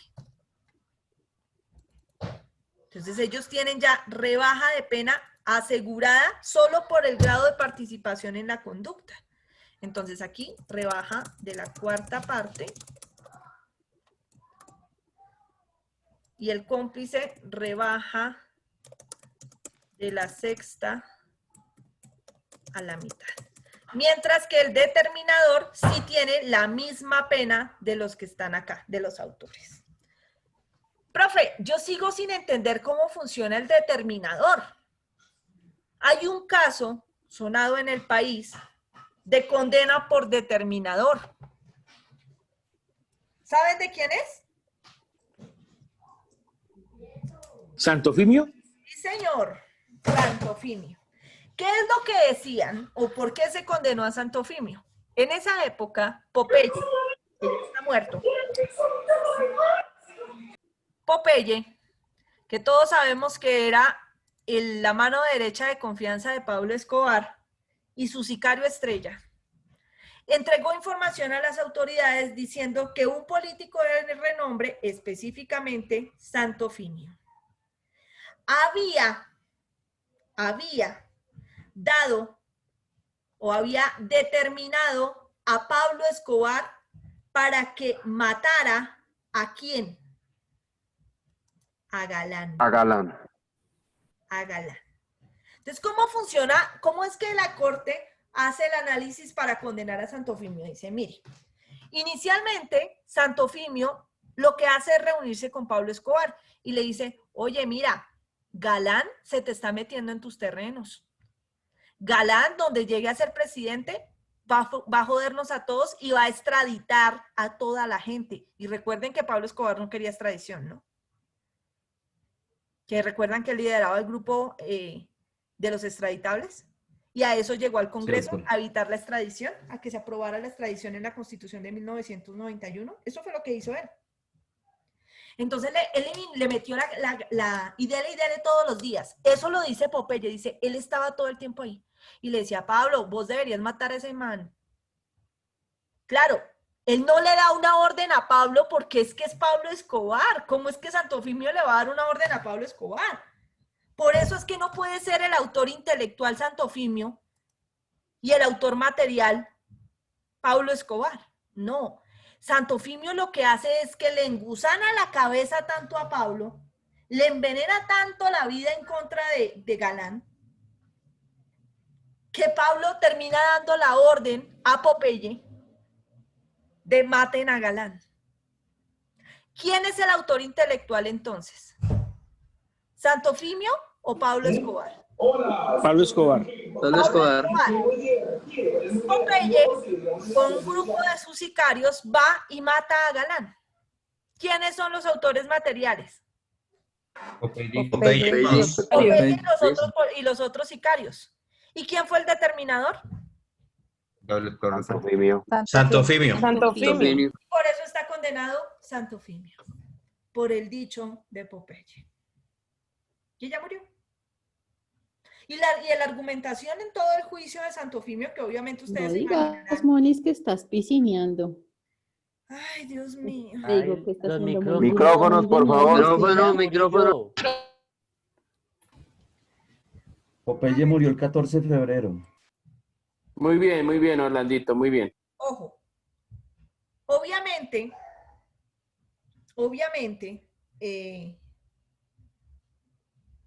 se condena con el testimonio de Popeye y durante el juicio de Santofimio, la defensa de Santofimio, que no iba a ser ningún abogado recién salido, por decirlo así, ni un como yo, es decir, uno que lo conoce la mamá nada más, eran de los mejores abogados del país, alegan que era imposible que Santofimio determinara a Pablo porque a Pablo nadie lo mandaba, nadie le ordenaba, nadie le decía nada. Era Pablo Escobar, por Dios, era el patrón. Él no necesitaba que le metieran ideas en la cabeza cuando quería matar a alguien. Pero la corte termina diciendo, efectivamente, no tenía por qué darle órdenes a Pablo porque no era el cabecilla, pero sí le envenenó la cabeza y le hizo surgir la idea criminal. Es decir, determinó a Pablo para que Pablo le diera la orden a Popeye y Popeye, junto con los otros sicarios, mataran a Galán. Mira la cadena. ¿Ya ves que el camino criminal no siempre lo recorre una sola persona? Lo pueden recorrer muchas, en fases diferentes. Es raro que lo recorra una sola. ¿Listo? Por eso se crearon estas formas de realización o grados de participación en la conducta punible, para poder sancionar esos otros hechos en donde no solamente se realizan las conductas por sí mismo, que es lo normal. Es lo normal, que se realice una conducta por sí misma, listo. Usted lo quiso matar, lo mató, usted la quiso violar, la violó, usted lo quiso robar, lo violó, ya. Eso es todo, ¿no? En estos casos, en donde intervienen coautores, posiciones de garantes, representantes legales, determinadores, cómplices, intervinientes, todos ellos son personas que ayudan a fases del camino criminal y entre todos logran el resultado dañoso, el fin o resultado del camino criminal. ¿Listo?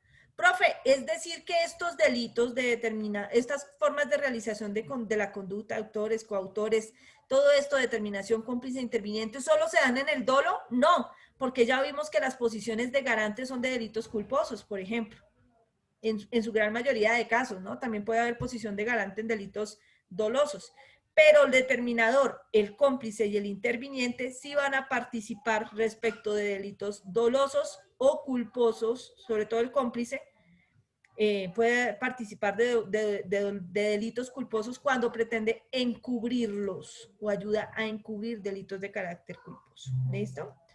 Preguntas, doctora Nicole Pérez. Profe, gracias.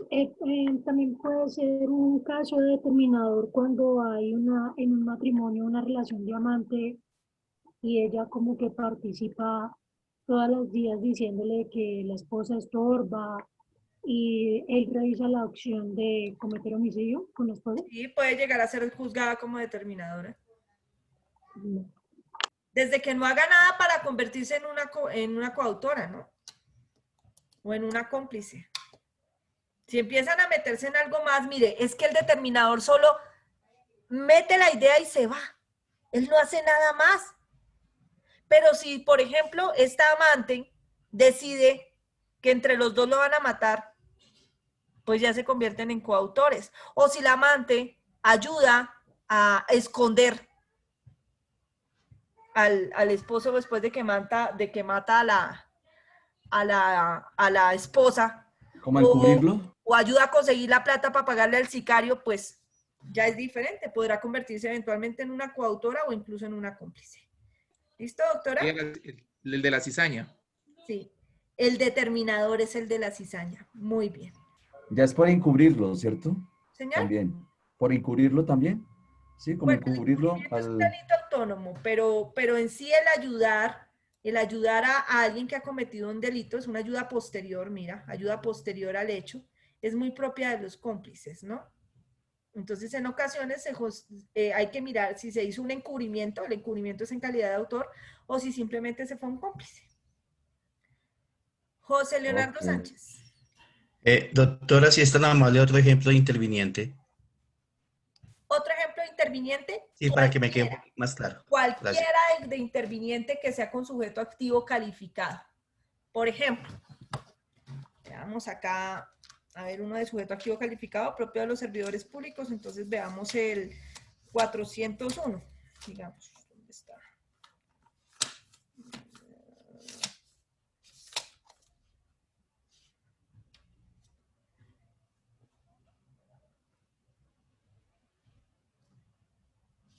¿Dónde está?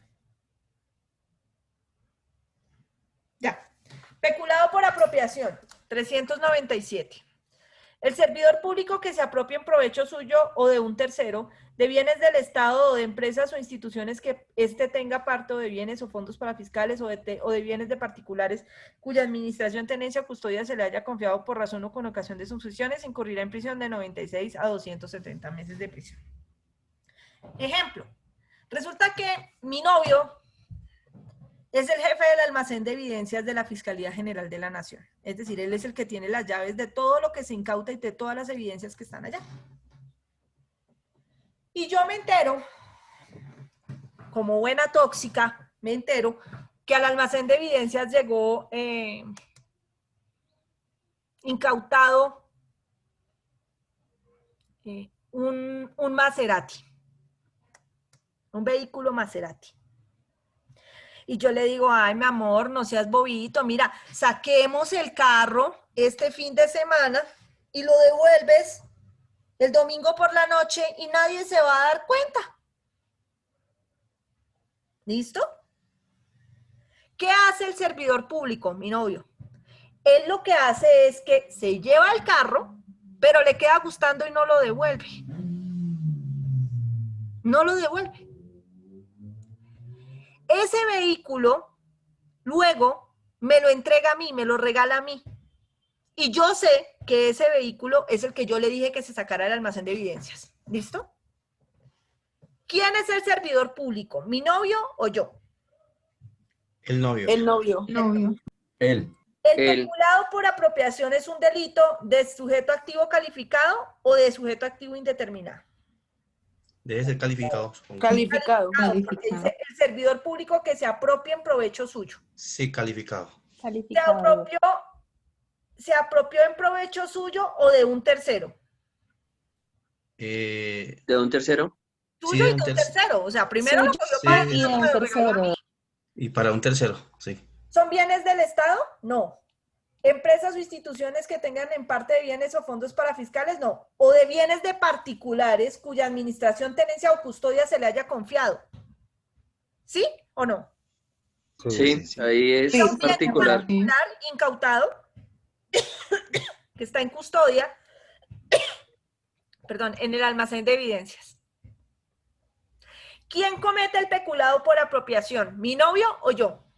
El novio. El novio. El novio, doctora. Pero yo soy la que me beneficio, ¿no es cierto? Porque el carro lo tengo yo.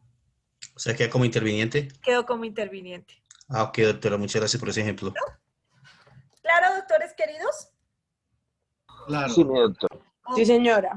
Listo. Antes de ir, les voy a decir una cosa, porque si no después se me olvida. Es muy, muy, muy, muy importante, colóquelo así grandote, grandote, grandote. En letra gigante con muñequito, con resaltador. No confundir la coautoría ni la participación con el concierto para delinquir. Son diferentísimos. Profe, ¿por qué? En el concierto para delinquir hay acuerdo común. Hay división de trabajo y hay importancia del aporte. Por eso es que los confunden con la coautoría. Pero el concierto para delinquir es un delito autónomo. Acuérdese de lo siguiente.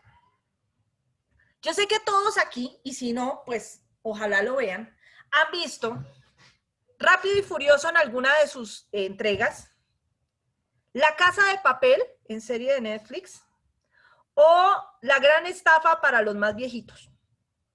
¿Listo?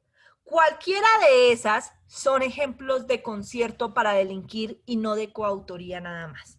¿Por qué?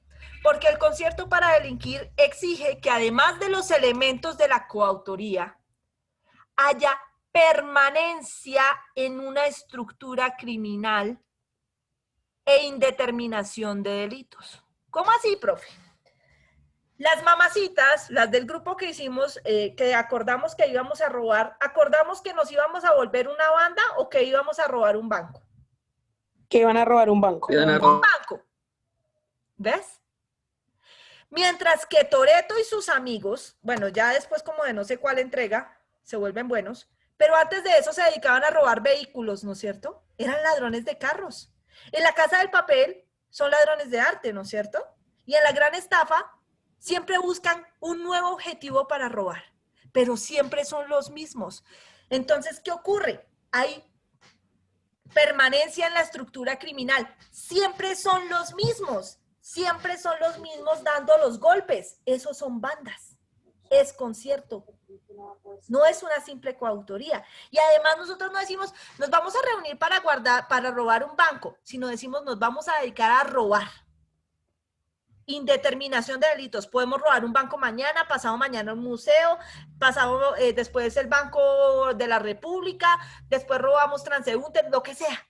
Pueden ser delitos indeterminados, es decir, podemos reunirnos a hacer una banda de todo, de extorsiones, secuestros, lo que nos paguen, o podemos hacer delitos determinables. Por ejemplo, nos dedicamos solo al hurto, pero no sabemos qué vamos a robar, lo que nos toque, lo robamos. Pero siempre somos los mismos. Entonces, es muy común, y esto le pasa hasta a los fiscales, que confunden la coautoría con el concierto para delinquir y dicen, 2 o más, listo, eso es concierto para delinquir. No. Concierto para delinquir implica la estructura criminal que siempre, durante varios golpes, por decirlo así, o varios eventos, se vea que siempre son las mismas personas. Toretto y su banda siempre son los mismos. En La Gran Estafa, Ocean, que es el jefe de la banda, siempre trabaja con los mismos. Y en La Casa de Papel siempre trabajan los mismos. ¿Ves? Dan golpes diferentes, pero siempre son los mismos. Entonces eso es concierto para delinquir, que es un delito adicional a los hurtos que cometen. ¿Listo? ¿Entendieron, doctores? Sí, señora. Sí, doctora. Sí, señora. Claro, Doctora. si solo cometen un delito, no hay concierto para delinquir. ¿Cómo dices? Si solo se comete un delito y no se vuelven a reunir para cometer y se acabó. No se repite. Sí, no se repite, no hay permanencia en la estructura, es decir, no somos una banda dedicada a eso. Dimos un golpe y se acabó. Somos coautores. ¿Listo? Tatiana Cubides. Profe, buenas noches. Me generó una inquietud. En el momento de que, digamos, no se cumple pues, los parámetros que usted está indicando y la Fiscalía imputa el delito de concierto para delinquir y, bueno, otros delitos, ¿en qué etapa procesal entonces se tendría que pelear eso? En el juicio se debate y si no se logra probar, el juez elimina el concierto para delinquir y absuelve por ese delito y condenará por los demás. Listo, gracias. ¿Listo? Ahorita les dejo una lectura sobre la diferencia entre coautoría y concierto para delinquir. Mañana empiezo preguntando todas las sentencias que les he dejado, con todas las lecturas que les he dejado, incluyendo la de anoche. Doctores, como siempre, es un gusto. Ay, sí, profe, cantan canzona, ¿no? Pero les he puesto a leer desde hace varias semanas. Doctores, Gracias, doctora. que descansen. Chaito. Gracias, doctora. No, profe, gracias. Buenas noches, doctora.